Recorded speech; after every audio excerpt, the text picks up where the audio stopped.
Hi, I'm Kat. I'm a musician, and my absolute passion in life is to help people use music to connect and to communicate with other people. And in particular, I work a lot with people who don't use spoken words to communicate or can't use spoken words to communicate. And I like to find other ways in which we can interact together and have connections together. And the way that I mostly do that is with music and sound and song.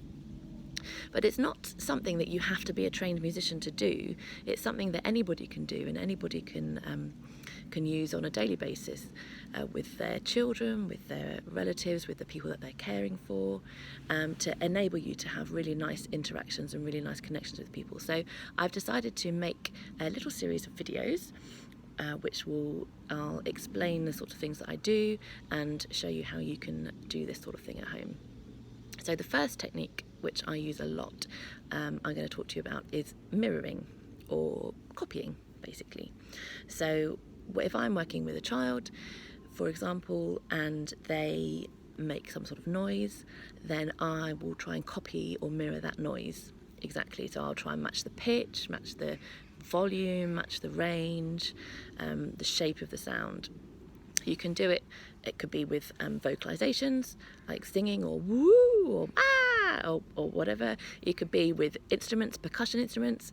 It could be bashing a wooden spoon on a frying pan, or clapping, or whatever you've got that you're making noises with. It can even be facial expressions, just kind of they might and then you but what it does is it creates that interaction and that connection with somebody, and they see that you're really engaged with them and that you're really seeing and hearing and listening to them and involved in that interaction. So I would encourage you to give it a go. If you've got somebody at home or somebody that you care for who struggles to communicate and struggles to interact, have a go and see what happens when you match or mirror or copy their interactions exactly, and see if they are able to connect with you in that way. Let me know how you get on.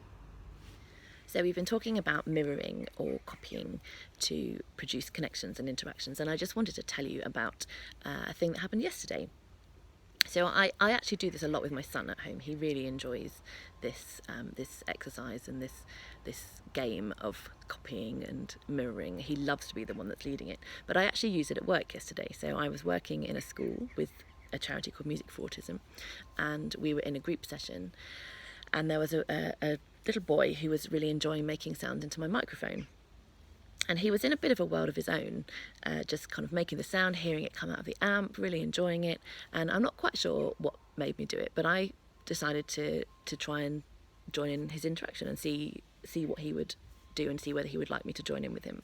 So I started copying all of the vocalizations that he was making, and I would match the pitch, the duration, the intensity, the volume. So he would go woo, and I would go woo. And then within, I would say, 2 vocalizations, he had clocked on to exactly what I was doing. He was making eye contact with me. He would make a vocalization, and then he would look at me to see whether I was going to match it and whether I was going to copy it. Then he started to include movements. So he would go, woo, and I would go, woo. He was kind of practically dancing by the end, and then he would look to me and I would copy. And we actually had this really good, intense, connected interaction for probably 40 seconds to a minute, where we were working together, we were singing together, we were producing movements and noises together, and he was completely engaged in this interaction. Now that's a little boy that I literally just met that second. So imagine what a powerful experience that could be if you were seeing that person every week or every day, and if you were engaging in that kind of connection and that kind of interaction with them. And what I found really interesting about this was that throughout the rest of that session, the same little boy continued to initiate interactions with me. So he would be, we were working it as a group, so it would be there was about 20 to 30 kids in the room, that he would be making eye contact with me. He would be showing me things, holding up things for me to look at. And towards the end of the session, when it was time to pack up, and go back to class. There was a couple of adults who were trying to persuade him that it was time to go back now, and he was really not having any of it. He had this cuddly monkey which I'd brought along, and he was holding on to the monkey and he wasn't wanting to go anywhere. And the adults were saying to him, back to class, time to go to class, time to go to class. They were giving him a countdown and, you know, all of those sorts of things, and he wasn't going anywhere. And I said to him, I went over and I said his name, and I said, oh, you've got the monkey. So I'm using the Makaton sign for monkey. And I say, yeah, it's time to give the monkey back to Kat now. Again, using the Makaton sign for giving something back to me. And he just did, straight away. Here you go, there's the monkey. And off he went.